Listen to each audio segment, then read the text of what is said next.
Bendito y alabado es el nombre del Señor para siempre. Quisiera, mis amados hermanos, que llegáramos aquí en las Sagradas Escrituras al libro de Efesios, la carta del apóstol Pablo a los Efesios, donde encontramos en la mayoría de las Biblias un título que dice la unidad del Espíritu. La unidad del Espíritu. Efesios capítulo 4. Y allí dice de la siguiente manera: yo pues, preso en el Señor, os ruego que andéis como es digno de la vocación con que fuisteis llamados, con toda humildad y mansedumbre, soportándoos con paciencia los unos a los otros en amor.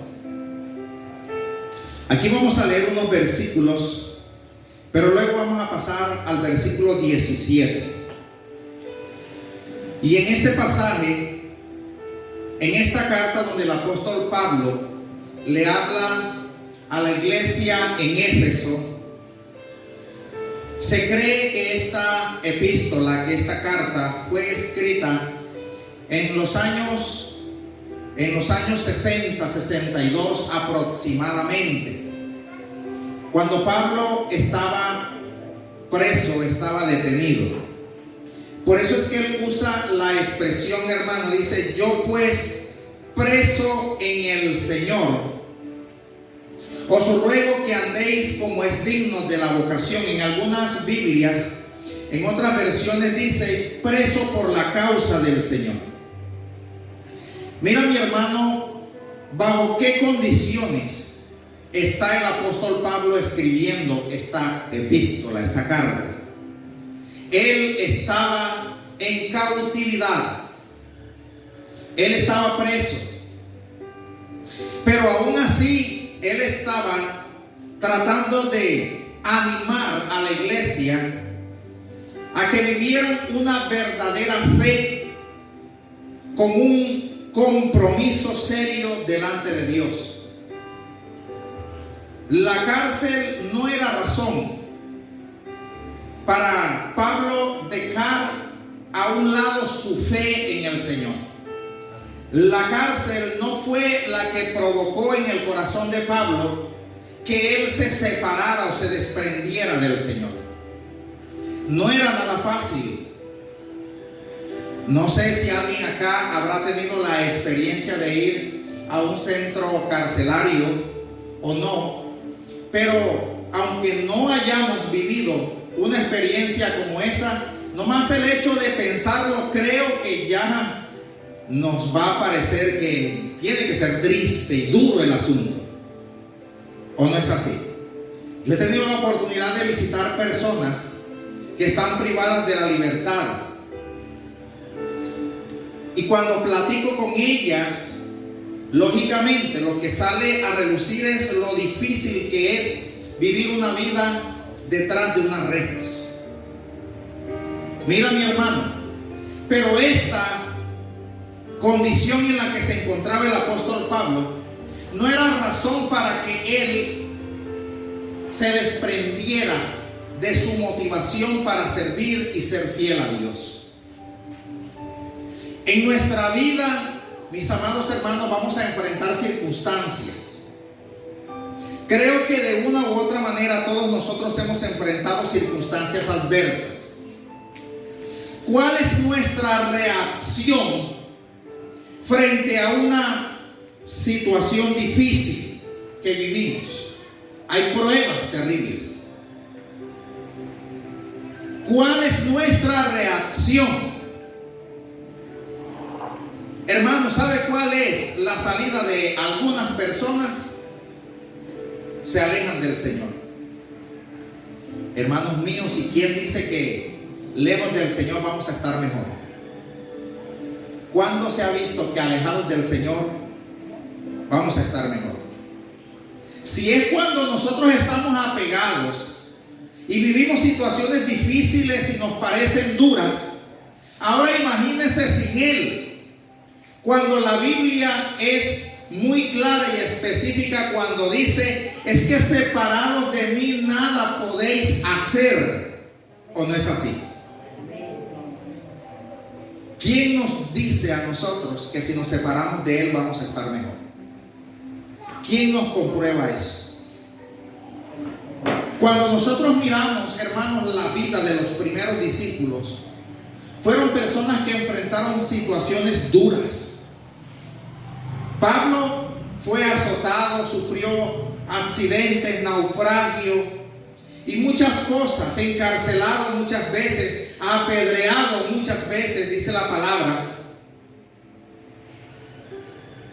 Los otros discípulos fueron echados a la cárcel y azotados.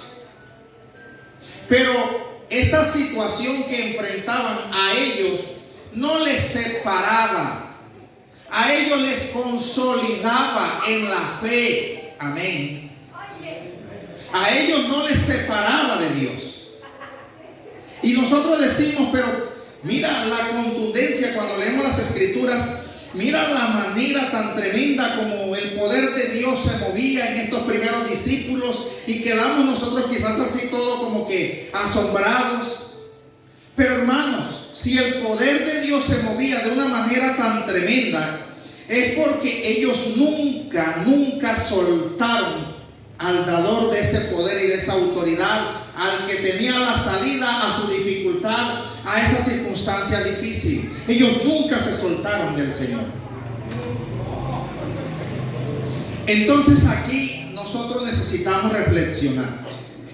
En primera instancia, ¿cómo estamos asumiendo los momentos de crisis, de dificultad? ¿Cómo lo estamos asumiendo? ¿Con qué mente y con qué corazón estamos asumiendo estos momentos difíciles? El Señor no negó que vendrían. Él dijo con claridad, dijo, tendréis aflicciones. Pero nos mandó a confiar en Él para poder vencer. Y el apóstol Pablo, él menciona, Efesios 4:1 dice, yo estoy preso. Pero aún aquí desde la cárcel, hermanos, si él estaba dando ese consejo es porque a sí mismo él estaba procurando ese estilo de vida. Él les decía a la iglesia de Éfeso, yo les motivo a que ustedes anden como es digno de la vocación con que fuisteis llamados. Y en otra parte de las Escrituras habla de este llamamiento como una profesión. Mira, mi hermano, y cuando nosotros miramos la fe, la cercanía a Dios, la miramos como una profesión o como una vocación, difícilmente nos vamos a soltar de ello.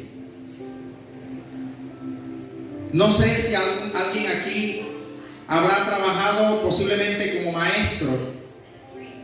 Pregúntele a un maestro si con todas las dificultades que vive en el aula de clase, un estudiante grosero, el otro responde, el otro no hace las tareas, el otro es indisciplinado y empieza a mirar y a combatir con el carácter de todos los estudiantes que son diferentes, y de 40 estudiantes solamente 2 medio salen buenos. Yo fui maestro en una institución educativa, hermanos, y esa era la vivencia de todos los profesores en esa institución. Estudiantes que hasta hacían llorar a los maestros, y más en esta generación. Pero eso a ellos, hermanos, no les hizo desistir de su profesión. Hoy muchos de los que sé que en algún momento hasta lloraron por la indisciplina de los estudiantes, hoy están hasta pensionados ya, porque persistieron, porque era su vocación, porque era su profesión. Amén. Era su profesión. Entonces el Señor nos dice a través del apóstol Pablo en esta carta a los Efesios, dice, yo les ruego que anden como es digno de la vocación con que fuisteis llamados. Usted y yo hemos sido llamados, y dice la palabra que con un llamamiento santo. Pero hay unas normas, hay unas reglas, hay unas instrucciones que nos son dadas. Y por eso es que el apóstol Pablo dice: anden como es digno de esta vocación. Anden de acuerdo a esas ordenanzas, a esos estatutos que se han determinado en esta empresa.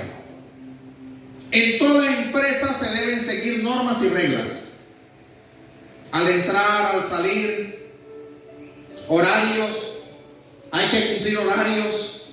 Y hay que cumplir con unos estándares en su trabajo, ¿no? De rendimiento en su trabajo. Hay que cumplir con unos estándares mínimos. Y eso está establecido dentro de esas normas dentro de la empresa. Y el Señor dice: anden como es digno de esa vocación. Amén. Ahora, en el versículo 2 empieza desde allí a hacer mención de algunas directrices especiales, y donde el apóstol Pablo nos enseña cómo es vivir dignamente de acuerdo a esa vocación. Y aquí empieza, versículo 2 dice: con toda humildad. Una de las primeras cosas que nos recomienda el apóstol Pablo es que vivamos como humildemente. La humildad no tiene nada que ver con la posición económica o el estrato socioeconómico. No tiene nada que ver la humildad con eso. Porque a veces nosotros establecemos eso como un parámetro y decimos: esa persona es humilde porque de pronto vive en una casa no muy lujosa o no con muchas comodidades, ¿verdad? Pero no, la humildad no se mide de esa manera. La humildad es un estado en nuestra alma, en nuestro corazón, hermano, que no nos permite sentirnos más o superiores que las demás personas. Eso es humildad. Humildad es cuando yo soy capaz de dejarme corregir y orientar.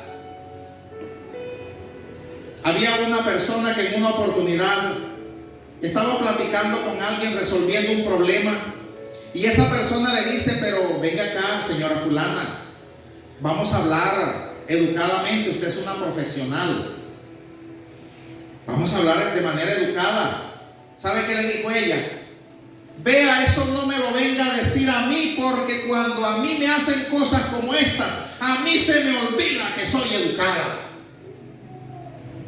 Así expresó esta mujer, que se supone era una profesional, era concejal en un municipio, era una persona eminente.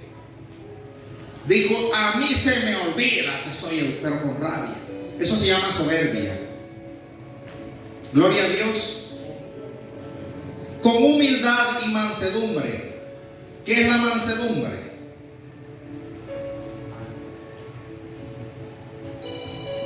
Es un control en nuestras emociones, mi hermano, que nos permite dejar pasar por alto la ofensa. No todos los problemas se confrontan. No todas las cosas hay que confrontarlas. No en todas las ocasiones nosotros tenemos que salir con violencia a defender nuestros intereses.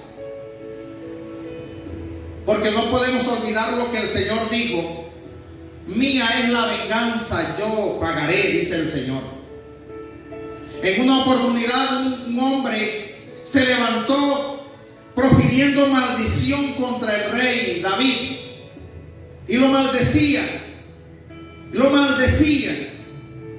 Uno de sus generales le dijo a David: déjame que le corte la cabeza a este perro. Así dijo. Y David le dijo: no, déjalo. Quizás Dios esa maldición la convierta en bendición para mí. Y sabe que sí fue así. Porque el mismo Dios se levantó a defender la causa de David, mi hermano. El mismo Dios defendió su causa. En cambio, este hombre, mucho más adelante vemos que también recibió su pago y murió. No precisamente por mano de David. No todas las cosas hay que confrontarlas, hermanos. Por eso es que el Señor dice, con toda humildad y mansedumbre, soportándoos con paciencia los unos a los otros en amor. ¿Cómo debe ser, hermano? Dice la palabra en amor, soportando con paciencia los unos a los otros. Todos nosotros no tenemos el mismo carácter. Somos de carácter muy diferentes el uno con el otro. Y alguien puede fallar de una manera, pero yo puedo fallar de otra, pero al final son fallas que cometemos todos. Cada uno de nosotros tiene sus propios defectos, sus propios errores. Si yo soy capaz de soportar el defecto y el error del hermano en algún momento de la vida, hermanos, yo voy a necesitar que él también soporte mi error y mi defecto. De pronto no porque quise hacerlo, pero como humanos fallamos. Y yo puedo estar en el lugar de él en algún momento de la vida. Gloria a Dios. Por eso es que la palabra de Dios dice, soportándoos con paciencia los unos a los otros. Ahora, miremos en el versículo 17, por favor. Nos dice allí la nueva vida en Cristo. Escúcheme esto, hermano. Dice la nueva vida en Cristo. Yo creo que todos los presentes somos personas que hemos creído en el Señor Jesucristo, o no, o hay alguien que no haya creído en Él. Hermanos, si nosotros salimos de esta puerta hacia allá y empezamos a preguntar, nos vamos a dar cuenta que las personas en su mayoría, a diferencia de aquellos que se hacen llamar ateos, por ejemplo, que serían los únicos que dirían que no, pero todos van a decir, claro que sí, yo creo en el Señor Jesucristo. Sé que Él es mi Salvador. Yo sé que Él es mi Dios. Y empezamos a establecer esto por delante de nosotros como una manifestación de nuestra fe. Pero es que esa nueva vida en Cristo, mi hermano, tiene unas directrices a seguir. Ahora, allí es donde el Señor a todos nosotros nos confronta. Y podemos identificar si verdaderamente nuestra vida es nueva en Cristo o no es una vida en Cristo. Aquí es donde se da a conocer. Y el Señor empieza a decir a través del apóstol Pablo, esto pues digo y requiero en el Señor. Dice, que ya no andéis como los otros gentiles que andan en la vanidad de su mente. ¿Cómo andan los otros gentiles? Diga conmigo, andan en la vanidad de su mente. Ahora, ¿a qué se refiere el apóstol Pablo cuando dice los otros gentiles? Les voy a explicar rápidamente. Dios escogió y eligió como su pueblo a Israel. Pero dice la palabra que por la misericordia del Señor, la salvación fue extendida hacia los otros pueblos que no eran específicamente de Israel. Israel solo el pueblo escogido de Dios.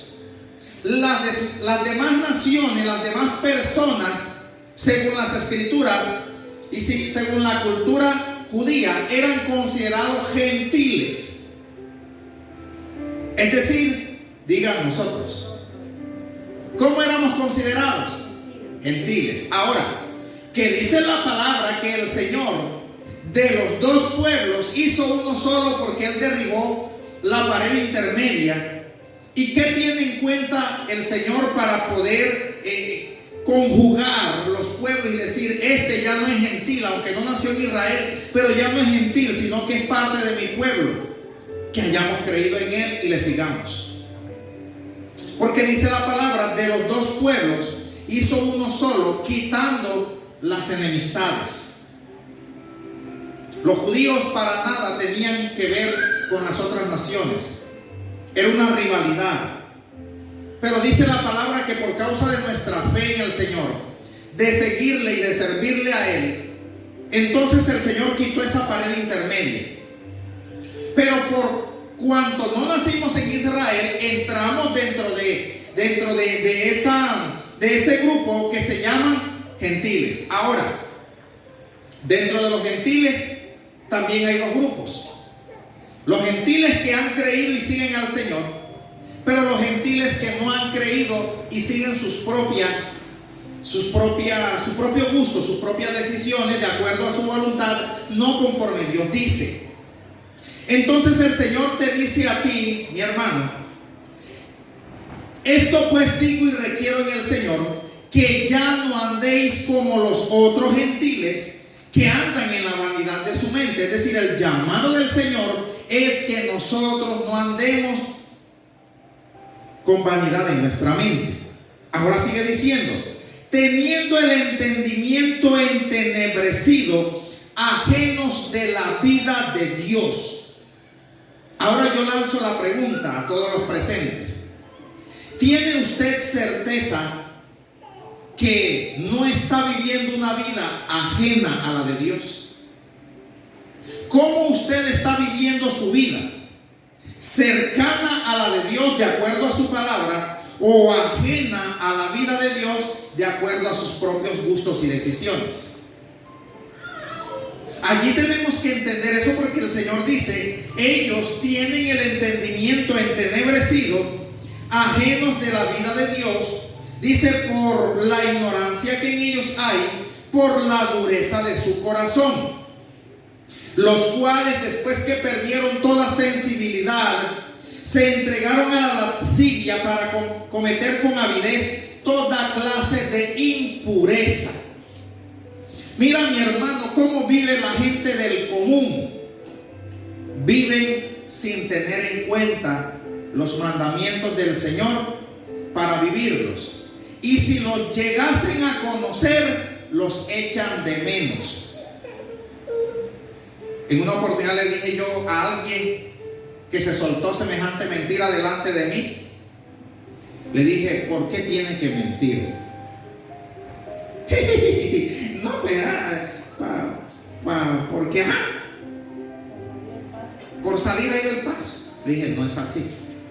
Ay, pero es que es una mentira piadosa. No hay mentira piadosa. La mentira es pecado, porque el Señor fue el que dijo no mentir y punto. Y ahorita vamos a ver algo como este.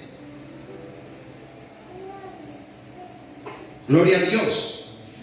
Dice: los cuales después que perdieron toda sensibilidad, se entregaron a la lascivia para cometer con avidez toda clase de impurezas. Ahora, ¿cómo es la mentalidad de un hombre sin temor de Dios? ¿O cómo es la mentalidad de una mujer sin temor de Dios?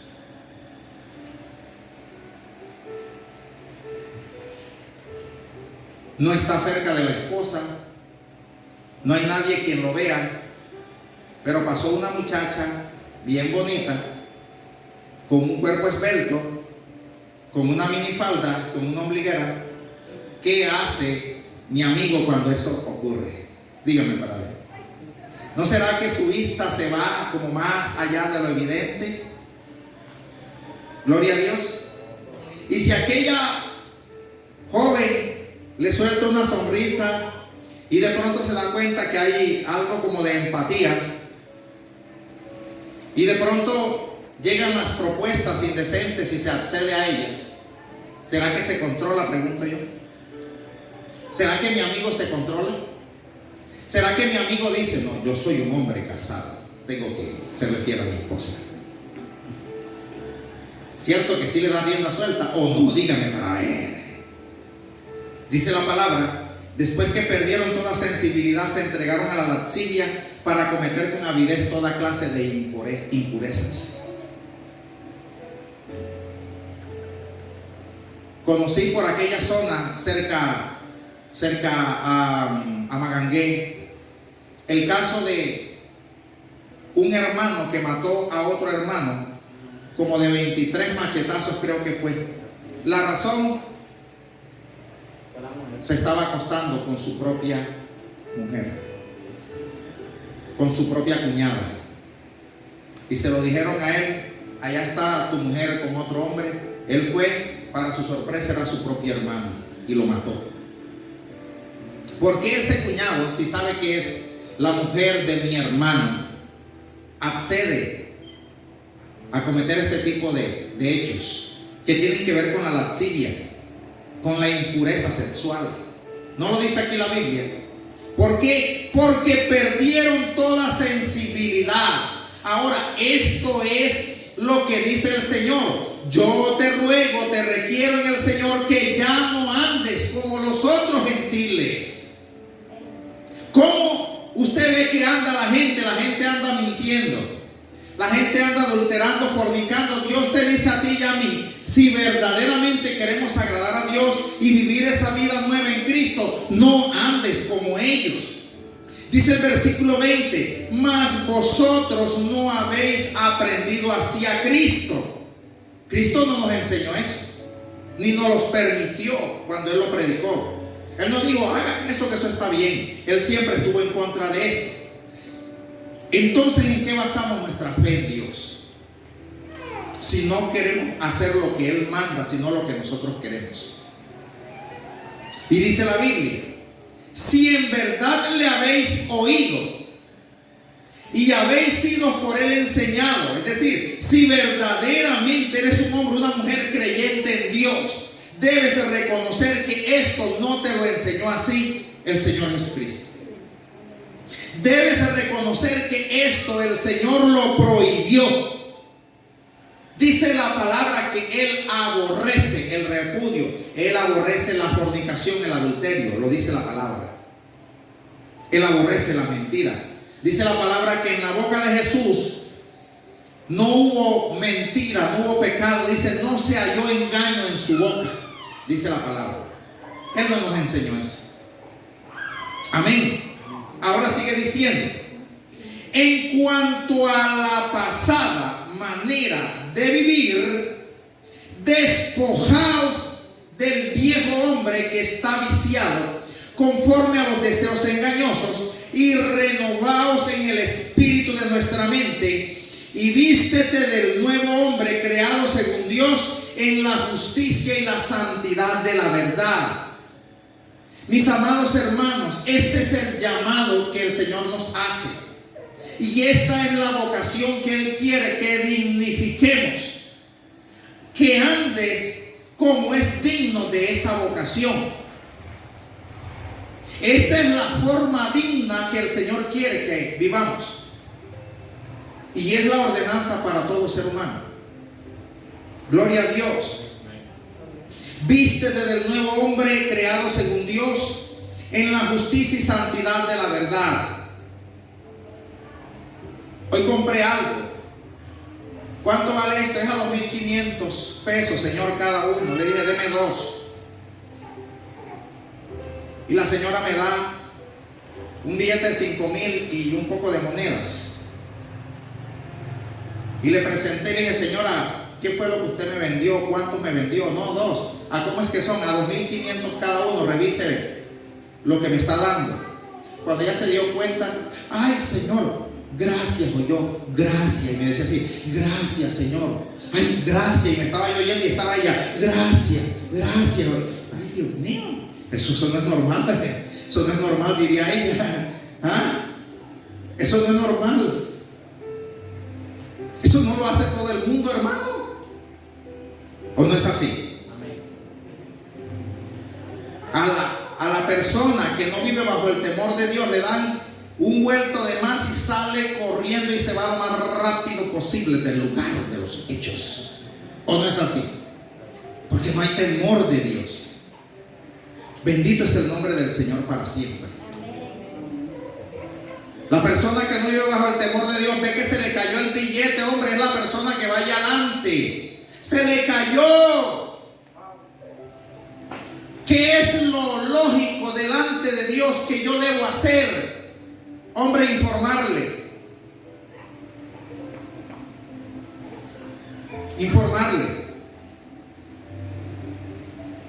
A un sobrino mío se le cayó una cartera. Iba en la moto y cuando él sintió y miró para atrás, vio que otra persona en una moto se agachó.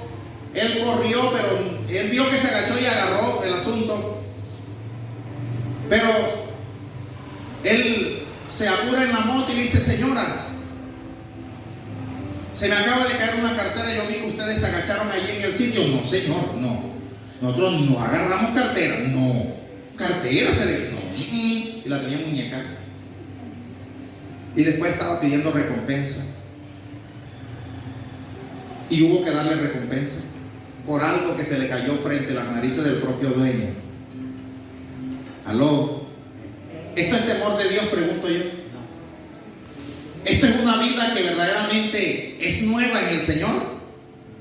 ¿O no es así como dice aquí la palabra, que es una vida que está viciada conforme a los deseos engañosos? No es una vida nueva en Cristo. No es una vida nueva en Cristo. Amén. Ahora dice la palabra: por lo cual, versículo 25, desechando la mentira, hablan verdad cada uno con su prójimo. Por lo cual, desechando la mentira, hablad verdad cada uno con su prójimo. Y aquí tenemos como título la nueva vida en Cristo. Esto hace parte de esa nueva vida, mi hermano. Esto no lo aprendemos en ningún otro lugar. Mi hermano, esto solamente lo aprendemos en Dios. Porque Dios es el que es fiel y verdadero. Pero ¿quién es el padre de la mentira?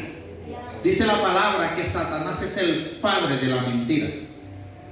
Cuando yo me dejo cautivar por este estado y por esta condición de vida, no estoy practicando la justicia de Dios, sino la mentira del enemigo. Gloria a Dios. Por lo cual, desechando la mentira, hablad verdad cada uno con su prójimo, porque somos miembros los unos de los otros. Versículo 26. Airaos, pero no pequéis. No se ponga el sol sobre vuestro enojo. Esto es tremendo. Agárrese este trompo en la uña, mi hermano. ¿Qué hacemos entonces con aquel sentimiento que está en el corazón de muchas personas, hermanos, y muchas veces de los que nos hacemos llamar cristianos evangélicos? ¿O yo? No vaya a pensar que es que, ¿quién dijo? A veces en el corazón del cristiano evangélico está este tipo de sentimiento, está esta emoción de enojo y de braveza. Y hay personas que sacan pecho y dicen: yo tengo 5 años que no le hablo. Se merece un premio, ¿verdad? ¿Será que va a recibir premio? Pregunto yo. ¿Será que habrá galardón en eso? ¿Será que habrá dignidad en eso? ¡Oh, qué heroísmo! Tener 5 años que no se habla con el vecino. Hermanos, tengo 3 años, 4 años, 5 años que no me hablo con mi hermano.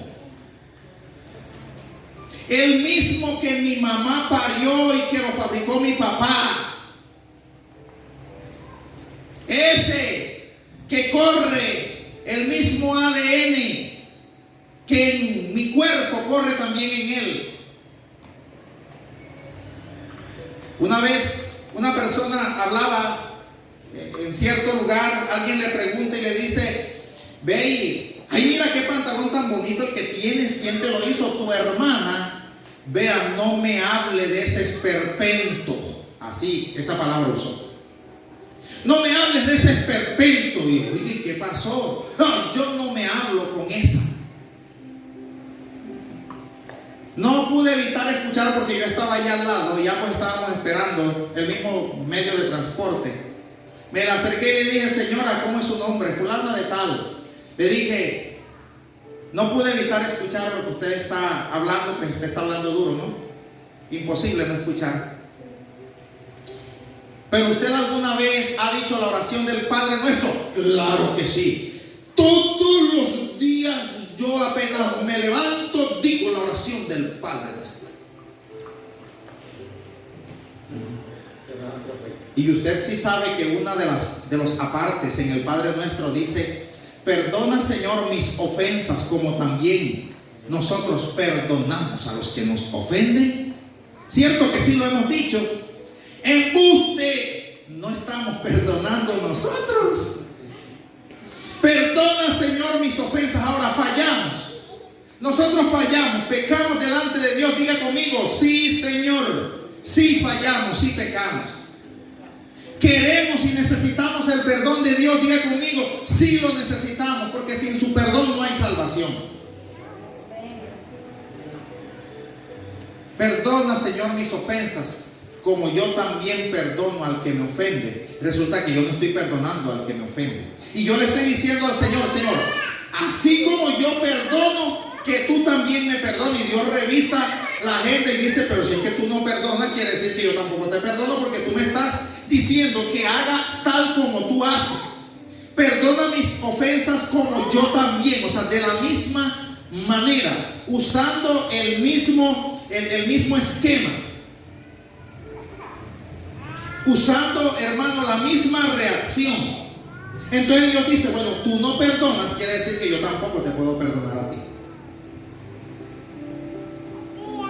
Y esa misma mujer, antes de yo intervenir en el asunto, me le dice a la señora, ay, imagínate, después que le digo que no hablara de ese esperpento, imagínate que yo un día me la encontré y estábamos en la misa. Así directamente ella expresó, estábamos en la misa. Ay, imagínate que cuando el reverendo, el sacerdote dijo, daos fraternalmente el saludo de la paz, y yo estaba dándole el saludo, la paz sea contigo, la paz sea contigo. Ve, y cuando miro hacia atrás, si tú supieras quién estaba allí, ahí estaba esa mujer que yo la mastico pero no la trago, la propia hermana. Y yo le extendí la mano, pero así, ya porque no me vieran la gente que estaba a mi lado. Se la extendí, fue así. Esa es la condición de vida. La Biblia dice, airaos pero no pequéis, no se ponga el sol sobre vuestro enojo. Mira, mi hermano, si en algún momento hay una discusión con la pareja, con el esposo o la esposa, usted, por la norma establecida aquí en la Biblia, debe reconciliarse el mismo día. Así lo dice la palabra. No debe dejar que el sol se ponga sobre su enojo. Y yo siempre le he dicho que para eso tenemos un dedito grande en el pie, ¿sí o no? Para ir moviéndolo por allá y ahí se va tocando despacito hasta que ya el asunto mejora. Pero se amanece, le aseguro que se amanece contento. Gloria a Dios. No se ponga el sol sobre su enojo, hermanos míos. ¿Cuántos soles se han puesto sobre ese enojo que usted adquirió sobre alguien o en contra de alguien? Y han pasado, ¿cuánto tiempo ha pasado? ¿Cuántos soles se han puesto? Y usted todavía no ha procurado la reconciliación. Este es un mensaje para todos nosotros, mis hermanos. ¿Sabe por qué? Porque nosotros no sabemos qué será el día de mañana. Hoy estamos y mañana no sabemos. Usted hoy está allí sentado escuchando este sermón, pero usted no sabe mañana. Yo hoy estoy aquí frente a ustedes en esta conferencia, pero yo mañana no sé. Lo que tenemos seguro es el momento actual que estamos viviendo, pero de aquí a mañana no sabemos. No sabemos. Diga conmigo, no sabemos qué será el día de mañana. Dice, airaos pero no pequéis. ni deis lugar al diablo, dice el versículo 27. ¿Qué quiere decir? Que en ese enojo, en esa discordia, en esa pelea, en ese malestar no está Dios. Estamos abriéndole puertas al enemigo, y dice la palabra, versículo 28, el que hurtaba, el que robaba, no robe más, sino trabaje haciendo con sus manos lo que es bueno, para que tenga que compartir con el que padece necesidad. Versículo 29, ninguna palabra corrompida salga de vuestra boca. En otras versiones dice, no digas malas palabras. ¿Cómo dice en otras versiones? ¿Y sabe dónde dice así? En la Biblia Dios habla hoy, que es la que comúnmente se conoce como Biblia católica. Me agrada esa Biblia, yo la leo mucho, estudio mucho allí, porque tiene un lenguaje sencillo, mucho más entendible que esta versión que nosotros manejamos acá, la Reina Valera del 60. Allá dice, no digas malas palabras. ¿Cuántas malas palabras nosotros escuchamos al día, hermanos? Por no decir que cuántas malas palabras expresamos. Porque hoy cualquiera le pone la cara de algo a la otra persona rápidamente. Cara de tal. ¿Sí o no es así? Y es la expresión que está más así a flor de labios. Cualquiera, oiga bien, en la menor oportunidad le recuerda a la mamita del otro y le tira hasta la reputación de la mamá porque le dice hijo de tal. Yo trabajé en un trabajo, mi tío. Ahí en ese trabajo yo no escuchaba más nada que no era lo que usted está mencionando ahí. Yo me sentía, yo todavía era cristiano, pero a mí no me enseñaron tampoco esas cosas. Me sentía incómodo. Así es. Ninguna palabra corrompida. ¿Qué tipo de fe estaría viviendo usted, mi hermano, si todavía esa faceta de su vida no la ha cambiado? Porque lo más triste es que podemos escuchar cristianos evangélicos con un palabrerío en casa, con un palabrerío en cualquier lugar. No hay diferencia muchas veces. El Señor dijo, no andes como los otros gentiles.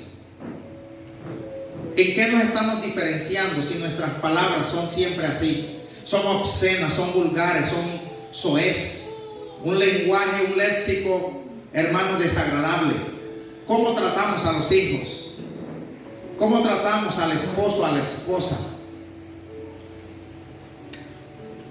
¿Cómo es nuestra forma de tratar al vecino?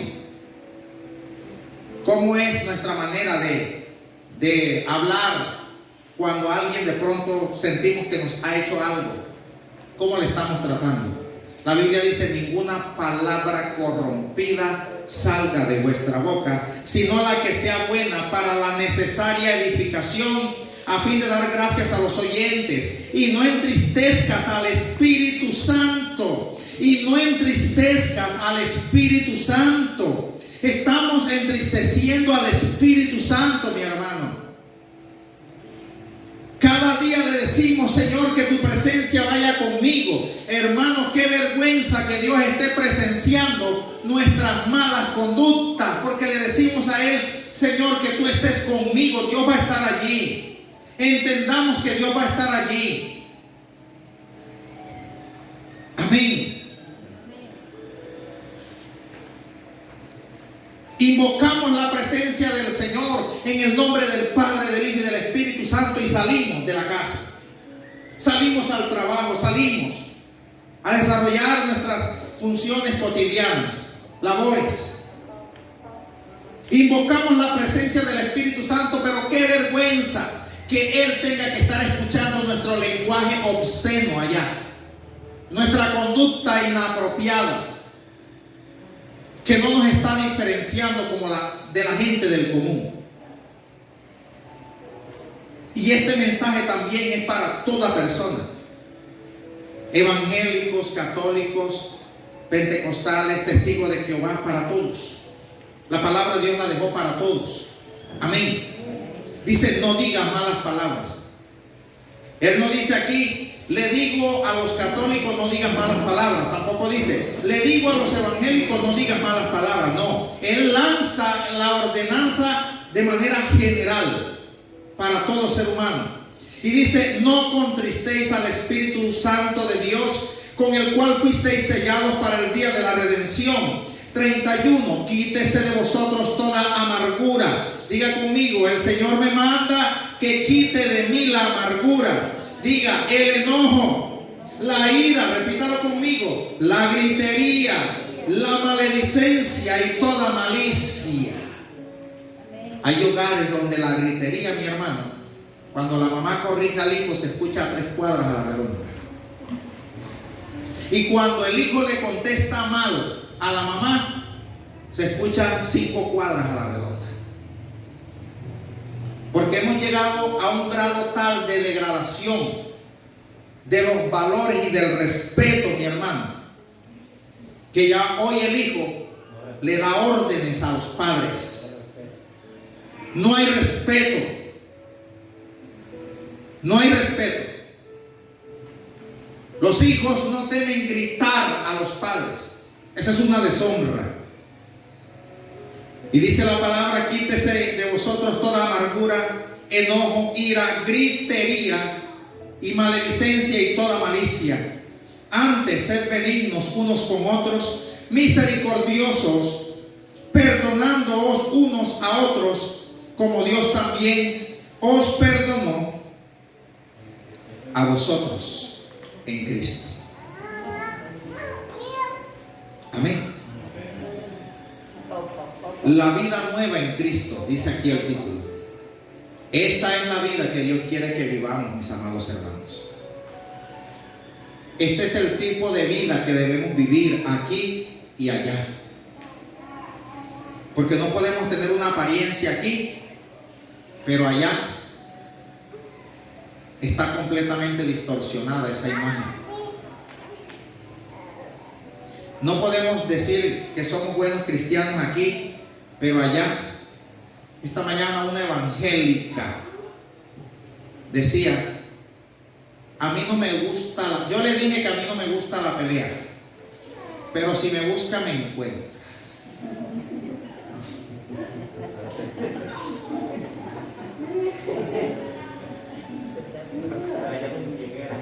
Oigan, era una cristiana y estaba delante de un pastor. Ahora imagínense si no está un pastor ahí. Gloria a Dios. Sí me hago entender, hermanos. Y nosotros decimos que estamos en camino de salvación. Y nosotros decimos que tenemos el cielo. Y nosotros creemos, hermanos, que ya todo está consumado. Vean, mi hermano, dice la palabra que son muchos los llamados, pero ¿en qué grupo queremos estar nosotros? Estamos dentro de los llamados, pero hay 2 grupos seleccionados. Uno que es escogido y otro que no. Y dijo el Señor, muchos son los que se pierden. Entonces creo que esto nos debe llevar a reflexionar. Porque si usted mira aquí, el apóstol Pablo no le está hablando a la gente que desconoce la palabra. El apóstol Pablo le está hablando a gente que ya tienen la palabra. Gloria a Dios. El apóstol Pablo le está hablando a gente que ya conocen la palabra, así como usted y yo, que la conocemos. Amén. Amén, mi hermano. ¿Cuántos bendicen el nombre del Señor? Diga gloria a Dios. Porque es que nosotros no podemos solamente alegrarnos con mensajes lindos. Dios te va a bendecir y Dios te va a prosperar. Amén. ¿Cierto? Que gritamos así de esa manera. Pero cuando se nos habla por la palabra sobre cómo debe ser la vida que debemos vivir, es cuando más tenemos que decir amén, porque de aquí es donde se desprende la verdadera bendición. El Señor habló fue de la bendición de la obediencia. ¿Dónde hay bendición? En la obediencia. Pero en la desobediencia, el Señor habló fue de la maldición. Digo, maldición de la desobediencia. Si verdaderamente queremos la bendición, es así. Y este es el verdadero mensaje de la prosperidad. Es este. Mensajes como este es el verdadero mensaje de la prosperidad. Porque estamos recibiendo los parámetros, las directrices que Dios da para que su bendición no tenga obstáculos, sino que llegue completica, mi hermano. El salmista dijo: he aquí que el bien y la misericordia me seguirán todos los días. Todos los días. Dice: y en la casa de Jehová moraré por largos días. Inclina su cabeza allí donde usted se encuentra y diga conmigo: Padre amado, Dios todopoderoso, gracias, Señor, yo quiero darte. Diga: gracias, bendito Rey, por enseñarme.